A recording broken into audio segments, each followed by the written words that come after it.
Assalamu alaikum, my dear students.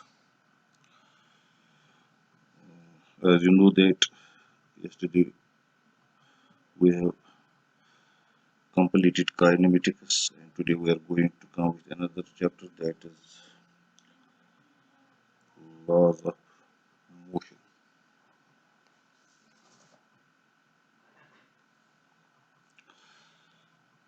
So as we know, you might have read it in class 9th that these laws of motion, they were given by Newton. He gave three laws of motion in addition to gravitation law that we will discuss inshallah in the next chapter. But today we are going to explain to you the laws of motion given by Newton. The first law, as you are well aware of, this law, it states that the body continues to remain in the state of rest or of uniform motion along a straight line unless it is acted upon by some external force to change the state. For example, a book lying on the table. The book will continue to lie on the table unless and until someone comes and picks it up and changes its position or brings it into motion. Otherwise, it will not change its position by itself. It will continue to remain on the table. Similarly, a ball rolling on the ground will continue to roll on the ground, but some of you may ask, the ball stops itself, but it doesn't stop itself. There is some hidden agent which we are not able to see, which stops it. And you know that hidden agent, the hidden agent is known as friction. So it is a friction which stops it. Otherwise, the ball would not have stopped at any place on the ground. It would have continuously be rolling on the ground. So what does this Newton's first law give to us? It gives us the definition of force. So what is force? As I told you, the ball on the ground would not have stopped by itself. There was some hidden agent which we call a force, that is known as force of friction or frictional force, which stopped it. Similarly, a book lying on the table would not have changed its position. It would have continuously been there on the table, but when we go and we apply a force and we change its position. So our force, the force applied by we people, is the external agent. So Newton's first law simply tells us that you can see in the entire universe, the objects, they are either at rest or in motion. So those objects which are in motion will not stop unless an external agent stops them. Similarly, those objects which are at rest will continue to remain at rest unless an external agent brings them into motion. For example, if a football is lying on the ground, unless and until you hit it with your uh, feet, it will not change its position. Similarly, a ball will not stop unless an external agent stops it. That is, a player playing it is football. A player playing football will have to bring it into motion and then will have to stop it. Otherwise, it will not stop. So, what is force then? The force, as you have defined it, this force in your earlier classes, in your lower classes, that it is pull or push. So force is actually an agent which is in the form of pull or push. Somewhere you will have this external agent will pull something or it will push something. So force will always be in the form of pull or push. But pull or push is not itself a force, it is an external agent which pulls or pushes the object. So the force is an external agent actually. Force is an external agent It is in the form of pull or push, which changes or tends to change the state. For example, if a huge stone is lying on the road and a small kid comes and tries to, he applies a force, but he's not able to change the position of the huge stone. So he tends to change its state. Though he is not able to change it, but he tends means he tries to change its state. So external agent will try, or if it may sometimes be able to change its state. So it may tend to change its state, or it will change its state. Similarly, for example, if a cyclist is running on the road and a small kid tries to stop it by pulling it from behind, may not be able to stop it. But if an adult tries to sit up, he may be able to sit up. Both apply the force. Both agents try to change the state of motion of the cyclist, but one may be able and one may not be able to. So one may tend to change its state, the other may be able to change its state. So this is the definition of force. So force is an external agent which it is always in the form of pull or push. You will see whenever you apply a force, you will have to pull something or you may have to push something. So it is always the force is always in the form of pull or push. What it does, this force, it changes or tends to change. It may be able to change the state of a body. It may change, bring the body from motion to rest or from rest to motion, or it may try to change, bring the body from motion to rest or from rest to motion. Newton's first law also defines inertia. Now, what is an inertia? The inertia of a body is defined as a property of a body by virtue of which it opposes the change in its state of rest or of uniform motion. When you try to remove the stone from the road, a huge stone from the road, what it does, the it opposes the change. The what change you want to do in it, you want to change its state from rest to motion. You want to move it, but it will oppose that change. So why? Because it has a property in itself. That property is known as inertia. Because of inertia, it does not want to change its state. But if you keep it there, it will remain in the state of rest because of the property which is the inheritance which it has, that is inertia. Similarly, the earth is revolving around the sun. We all know that. So if it will not come to rest by itself, remember this, because it has a property that is inertia. Similarly, if the bus uh, which is parked on the road will not move by itself because of the property which it has, that is inertia.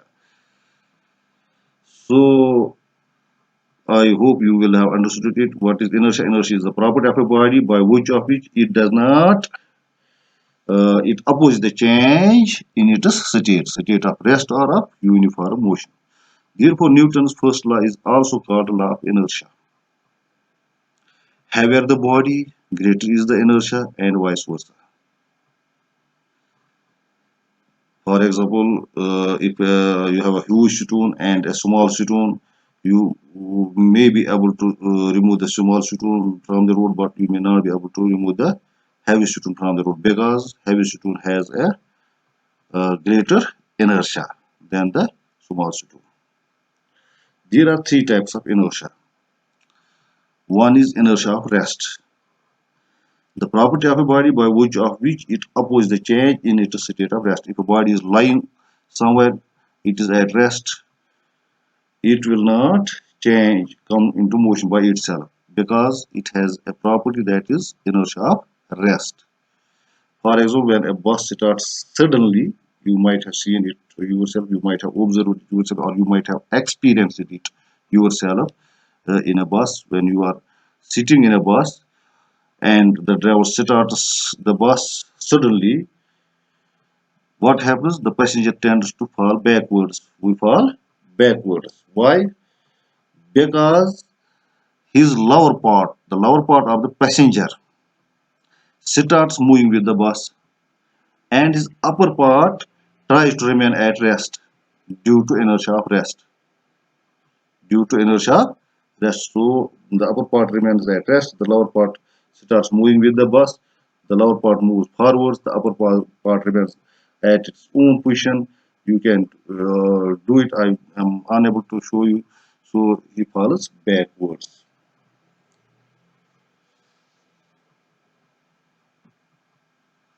Then there is another type of inertia, that is inertia of motion. The property of a body by virtue of which it opposes the change in its state of motion. For if a body is in motion, it will not stop by itself. That is called inertia of motion. For example, when a bus stops suddenly, when a bus is moving, you are also moving in the bus as a passenger. So you are also in motion. The bus is in motion. The bus stops suddenly. The driver applies a brake. The bus stops suddenly. What happens to you? You fall in the forward direction. The passengers fall in the forward direction. Why? Because the lower part of the passenger, that is the feet or the lower limbs, what we call them, or your legs, come to rest with the bus, because bus is brought to rest by applying, when the driver applies brakes. Or so when the driver applies brakes, the bus comes to rest. Your lower limbs or your the lower part of your body, or what we call your legs, come to rest with the bus. But what happens to the upper part of the body? What happens to our upper part of the body? It continues to be in the state of motion because of the inertia of motion. So it moves forwards. The lower limbs come in the backward direction. So we fall in the forward direction. Now then there is another inertia, that is known as inertia of direction. The property of a body by virtue of which it opposes the change in its direction of motion is called inertia of direction.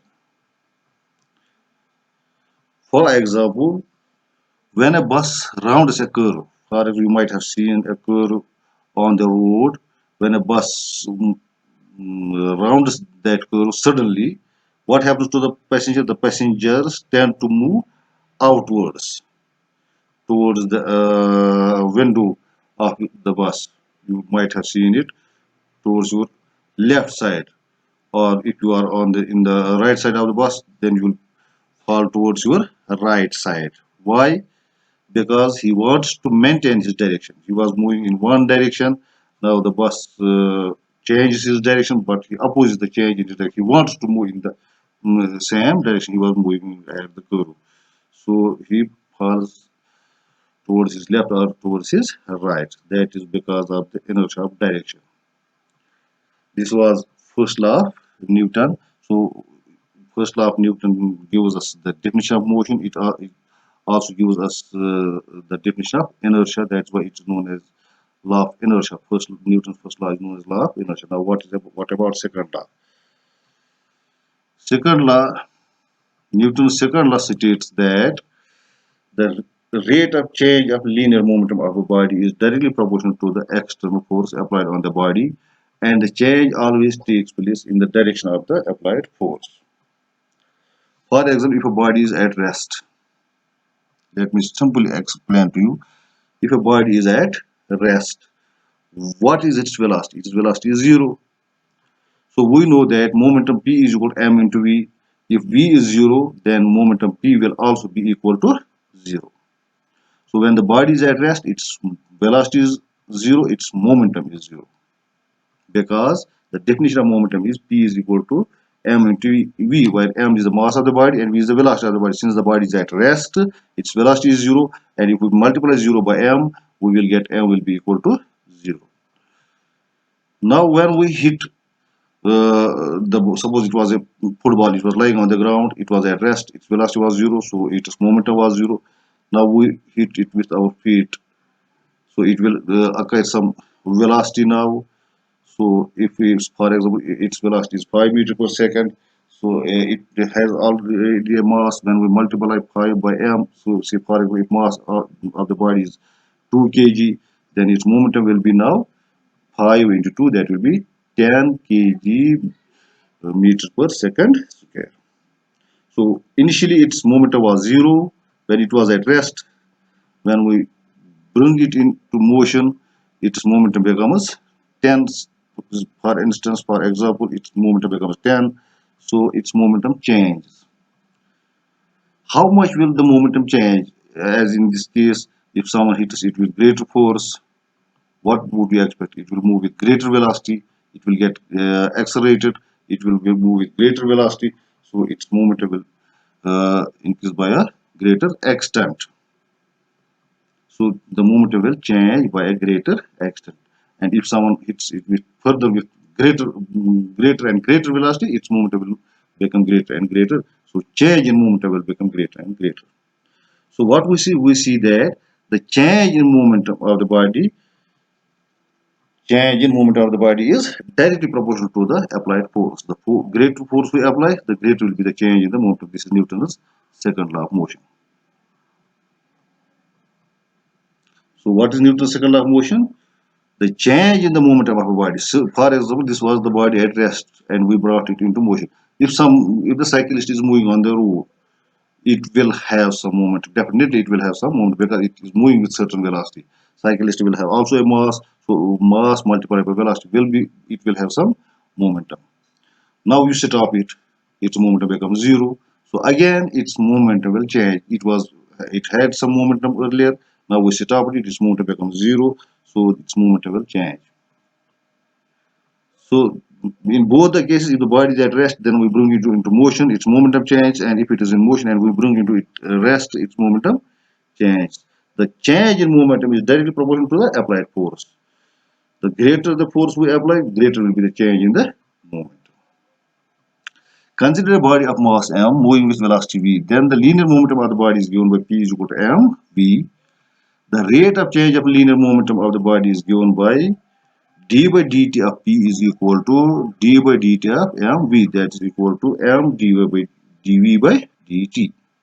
Now dv by dt is rate of change of velocity, that is acceleration. So dp by dt will be equal to m in a, because rate of change of velocity is equal to acceleration. According to Newton's second law states that rate of change of momentum is directly proportional to the applied external force, that is F. So, or F is proportional to dP by dt. If A is proportional to B, then B is proportional to A. Remember this thing. So, if dP by dt is proportional to F, then F is proportional to dP by dt. So which implies F is proportional to ME because dP by dt is equal to ME, or F will be equal to KMA, while K is constant of proportionality. Now if F is 1 Newton, mass of the body is 1 kg, and acceleration produced in the body when we bring it into motion or when we stop it from motion, what happens? Its acceleration, let its change in its velocity, that will be acceleration is 1 meter per second square. So if the applied force is 1 Newton, mass of the body is 1 kg, and acceleration produced in the body is 1 meter per second square, then K will be equal to 1, which implies F will be equal to ME because K is equal to 1. Let's denote this equation by 2. Now unit of force. The SI unit of force is Newton. All of us know that. If m is equal to 1 kg and A is equal to 1 meter per second square, then F will be equal to 1 Newton. Thus, a force acting on a body of mass 1 kg is said to be 1 Newton if it produces an acceleration of 1 meter per second square in it. If you have a body of 1 kg, mass 1 kg, you hit it with your foot, means you apply a force, and if the force produces an acceleration of 1 meter per second square in the body of mass 1 kg, then you have applied a force of 1 Newton on it. The CGS unit of force is dyne, and 1 Newton is equal to 10 raised to 5 dyne. Thus, Newton's second law of motion gives the magnitude of force. Newton's first law of motion gives the definition of force as well as definition of inertia, and Newton's second law of motion gives the magnitude of force. When a body is moving uniformly along a straight line, there is no acceleration in the body, that is equal to 0, which implies F is equal to m, mass into acceleration is equal to 0. Hence, no external force is required to set up a body in uniform motion. No external force, it will set up by itself.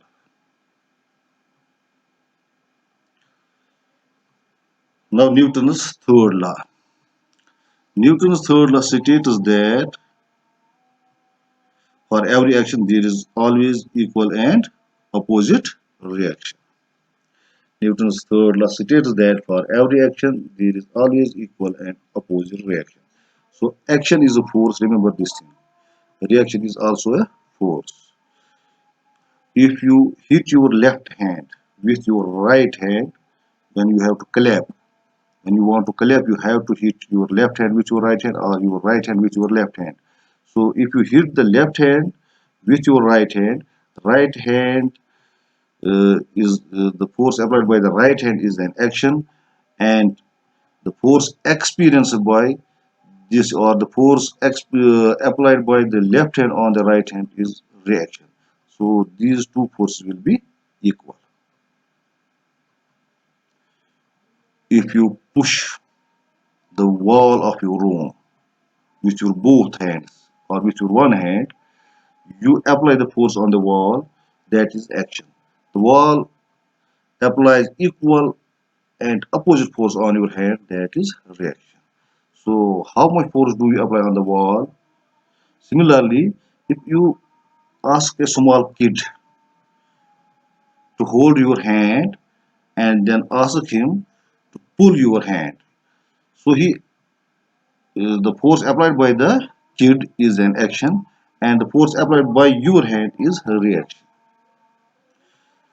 So which one applies greater force? You may feel that the adult may be applying greater force on the kid. That is not true. They are applying equal and opposite force.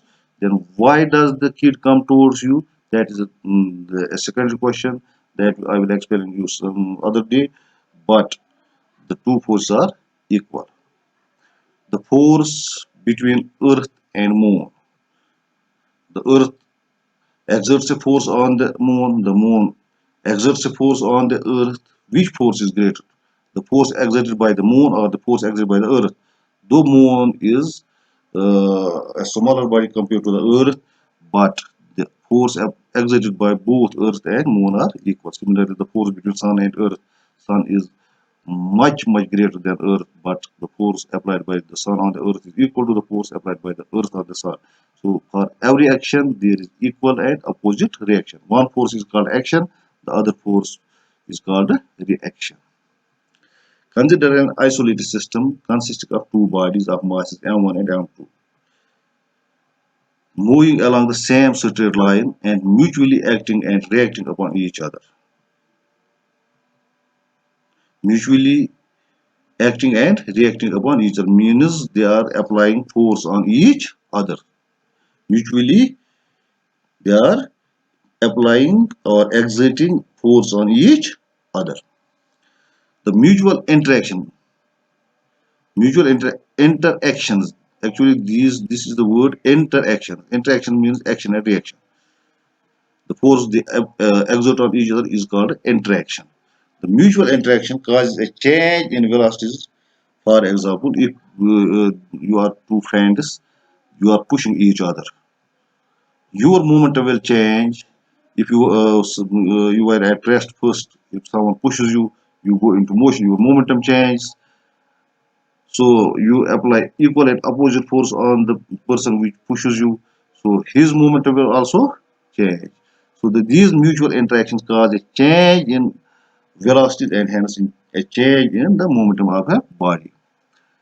Let del P1 and del P2 are the change in the momentum of the bodies of masses m1 and m2 respectively. Then according to conservation. Actually, there is a correction. It is not conversation, sorry, it is conservation of linear momentum. The total momentum of the system must be zero, constant, zero. So what will the if your momentum change, if your momentum increases, then the momentum of your friend will decrease automatically, but the total momentum will remain same. For example, when you were both at rest, the total momentum of you and your friend was zero. Now you push each other. Now you have some momentum. Your friend has some momentum. So if your momentum is say 10, your friend's momentum will be 10 again, but that will be in opposite direction. So it will be 10 minus 10. That will again be zero. If your velocity increases, your momentum increases. So your friend's momentum will also increase but in the opposite direction. When we sum up them, they will again be zero. So by interacting with each other, by applying force on each other, the total momentum of the system, your friend and you make a system of two bodies. Your mass is m1. If you are of greater mass m1 and your friend is of smaller mass m2, then your momentum may increase, his momentum may decrease, but your total momentum of the system of you and your friend, that will remain constant. So del P1, this is the law of conservation of momentum. Del P1 plus del P2 will be equal to 0. If you have a system of three bodies, then it will be del P1 plus del P2 plus del P3. That will be again equal to 0. If you have a system of four bodies, that will be del P1 plus del P2 plus del P3 plus del P4. That will be again 0. So here we have a system of two bodies. Then del P1 plus del P2 will be equal to 0, which implies del P1 will be equal to minus del P2. So if we divide both sides by del T, then del P1 by del T will be equal to minus del P2 by del T. Now, if we take limit del T tends to 0, we are making this del T smaller and smaller, and it tends to 0. We get limit del T tends to 0, del P1 by del T will be equal to limit del T tends to 0 minus del P2 by del T, which implies dP1 by dt will be equal to minus dP2 by dt.